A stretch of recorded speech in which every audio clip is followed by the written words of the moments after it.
Hello friends, আসসালামু আলাইকুম। Popular blog and shopping এর পক্ষ থেকে আপনাদের সবাইকে স্বাগতম। আমি আজ আপনাদের সাথে শেয়ার করব শুকনো চাউলের গুঁড়া দিয়ে একটা পিঠার রেসিপি। এই পিঠাটা খেতে অনেক মজা। আপনারা একবার তৈরি করে দেখে নিতে পারেন। আর আমার এই পিঠার রেসিপিটি যদি আপনাদের ভালো লেগে থাকে, লাইক, কমেন্ট, শেয়ার দিয়ে সাথে থাকার অনুরোধ রইল। চলুন রেসিপিটি আপনাদের সাথে শেয়ার করি। প্রথমে একটা হাঁড়িতে নিয়ে নিলাম শুকনো চাউলের গুঁড়া। এখানে আমি 1 কেজি পরিমাণ শুকনো চাউলের গুঁড়া ব্যবহার করতেছি। আপনারা চাইলে ভিজা চাউলের গুঁড়ো ব্যবহার করতে পারবেন। চাউলের গুঁড়ার সাথে লাগবে আমার খেজুরের রস। চাউলের গুঁড়ায় খেজুরের রস দিয়ে একটা ব্যাটার তৈরি করে নিব। অর্ধেকটা পরিমাণ খেজুরের রস প্রথমে ঢেলে দিচ্ছি। এবার একটা চামচ দিয়ে মিশিয়ে নেব।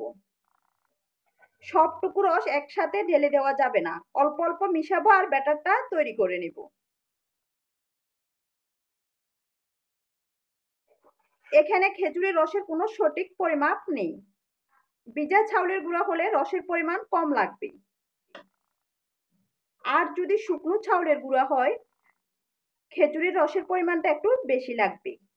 খেজুরের রসের সাথে চাউলের গুঁড়া ভালোভাবে মিশিয়ে নিতে হবে, যেন কোনো দানাদার না থাকে। ব্যাটার ভালোভাবে মিশিয়ে নেওয়ার পর এখানে আমার 1 কেজি শুকনো চাউলের গুঁড়ার সাথে 1.5 কেজি পরিমাণ খেজুরের রস লেগেছে। আপনাদের কম বেশি লাগতে পারে। এবার ব্যাটারের ঘনত্বটা আপনাদের দেখিয়ে দিচ্ছি। এই পিঠা তৈরিতে ব্যাটারের ঘনত্ব ঘন হবে। পিঠা তৈরির সময় যখন চিনি, ডিম ব্যবহার করব, ব্যাটারটা তখন পাতলা হয়ে যাবে। এবার ব্যাটার ডেকে 5 থেকে 6 ঘন্টা রেখে দিব। ফিরে আসলাম 6 ঘন্টা পর। এ পর্যায়ে ব্যাটারটা ফুলে ডাবল হয়ে গিয়েছে, দেখে অবশ্য বুঝতে পারবেন। আর পিঠা তৈরির জন্য ব্যাটারটা পারফেক্ট হবে এভাবে ফুলে উঠলে। ফুলে ওঠার পর পিঠাটা তৈরি করা লাগবে। ব্যাটার ফুলে ডাবল হয়ে গেলে বুঝতে পারবেন ব্যাটার পিঠা তৈরির জন্য রেডি। এবার ব্যাটারের সাথে দিয়ে দিচ্ছি 2টা ডিম। ব্যাটারের সাথে এখন আমার লাগবে নারকেল। নারকেল আমি কুড়িয়ে নিয়েছি, আবার কুচি করেও নিয়েছি। কুচির পরিমাণটা একটু বেশি নিয়েছি। 2টা একসাথে দিয়ে দিচ্ছি। সাথে দিয়ে দিচ্ছি পরিমাণ মতো লবণ। চিনি 2 কাপ পরিমাণ। চিনির পরিমাণ আপনারা কম বেশি দিতে পারবেন। খেজুরের রসে মিষ্টির পরিমাণ অনুযায়ী চিনির পরিমাণটা ব্যবহার করা লাগবে। সবগুলো উপকরণ ভালোভাবে মিশিয়ে নেব। আবার কেউ বাদাম পছন্দ করলে এই পিঠাতে বাদামও ব্যবহার করতে পারবেন। ভালোভাবে মিশিয়ে নেওয়ার পর চিনি দেওয়ার পর ব্যাটারটা আগের থেকে একটু পাতলা হয়ে যাবে। এখানে আমি বেকিং পাউডার বা বেকিং সোডা কোনোটাই ব্যবহার করি নাই।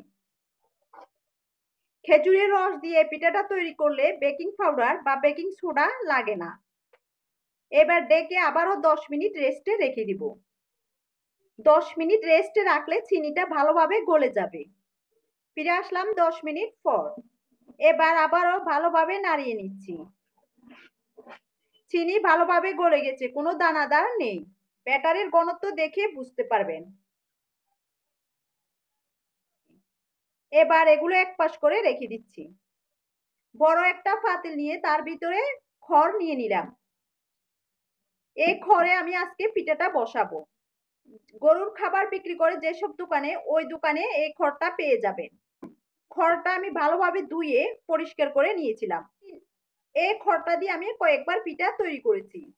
পিঠা বানানোর পর খড়টা আমি ধুয়ে শুকিয়ে নিই। খড়ের মধ্যে দিয়ে দিচ্ছি আমি 2 লিটার পরিমাণ পানি। পানির পরিমাণ পিঠার উপরে যেন চলে না আসে, এইদিকে খেয়াল রেখে পানির পরিমাণটা দিতে হবে। ডেকে দিয়ে চুলায় বসিয়ে দিব। আপনাদের হাতের কাছে যদি খড় পাওয়া না যায়, এই ছাঁকনিতে করেও পিঠাটা তৈরি করে নিতে পারবেন। যে কোনো জালিযুক্ত ছাঁকনিতে পিঠাটা বসিয়ে নিতে পারবেন। কাপ কেকের মোল্ডও পিঠাটা বসিয়ে তৈরি করতে পারবেন। আর এই পিঠাটা তৈরি করব আমি কলা পাতা দিয়ে। কাঁঠাল পাতা দিয়েও এই পিঠাটা তৈরি করা যায়। কলা পাতাগুলো ভালোভাবে ধুয়ে পরিষ্কার করে নিতে হয়। এভাবে টুকরো টুকরো ছিঁড়ে কলা পাতা কোন শেপ দিয়ে নেওয়া লাগবে, কোন শেপ করে গুঁড়িয়ে নিতে হবে।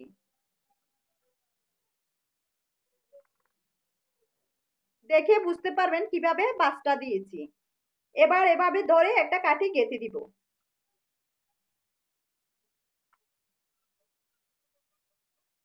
কাঠি গেঁথে দিলে আর পিঠার কোনটা খুলে যাবে না। এভাবে আমি সবগুলো বানিয়ে নিতেছি।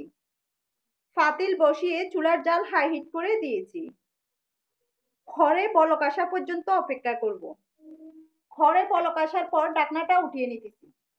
একটা কাঠি দিয়ে খড়ে গর্ত করে নিতে হবে। এভাবে গর্ত করে নিয়ে কোণগুলো বসাবো। এবার একটা কোণে ব্যাটার নিয়ে নিচ্ছি। 1 চামচ ব্যাটার নিয়ে কোণের মধ্যে নিয়ে নিচ্ছি।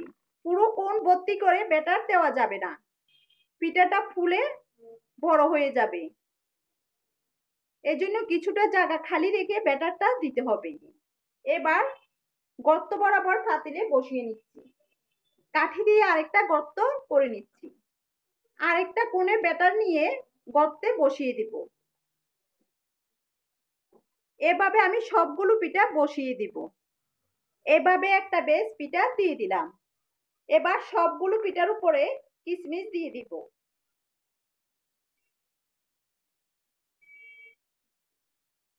চুলার জাল মাঝারি করে রাখা। এ পর্যায়ে ডেকে দিচ্ছি। ডেকে দিয়ে 10 মিনিট অপেক্ষা করব। ফিরে আসলাম 10 মিনিট পর। এবার ঢাকনাটা উঠিয়ে নিতেছি। দেখে বুঝতে পারবেন পিঠাটা কতটুকু ফুলেছে। একটা কাঠি দিয়ে পিঠা চেক করে নিচ্ছি। কাঠিটা পরিষ্কার আছে, পিঠা হয়ে গেছে। এবার পিঠা নামিয়ে নেব। এখন একটা একটা করে পিঠা উঠিয়ে নিতেছি।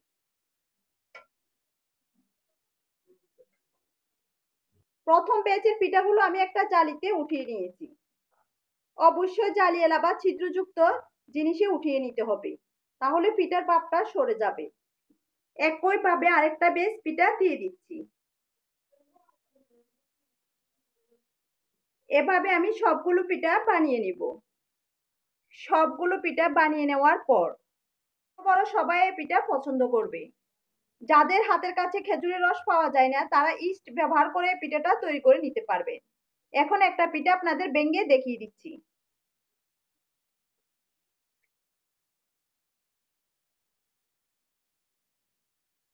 পিঠার ভিতরের অংশ দেখে বুঝতে পারবেন কিরকম হয়েছে। এই পিঠাটা একদম নরম তুলতুলে হয়। এই পিঠাটা আপনারা একবার বানিয়ে নরমাল ফ্রিজে প্রায় 15 দিন সংরক্ষণ করে খেতে পারবেন। যখনই খাবেন শুধু একটু ভাপ দিয়ে নিলেই হবে, পিঠাটা আগের মতো নরম হয়ে যাবে।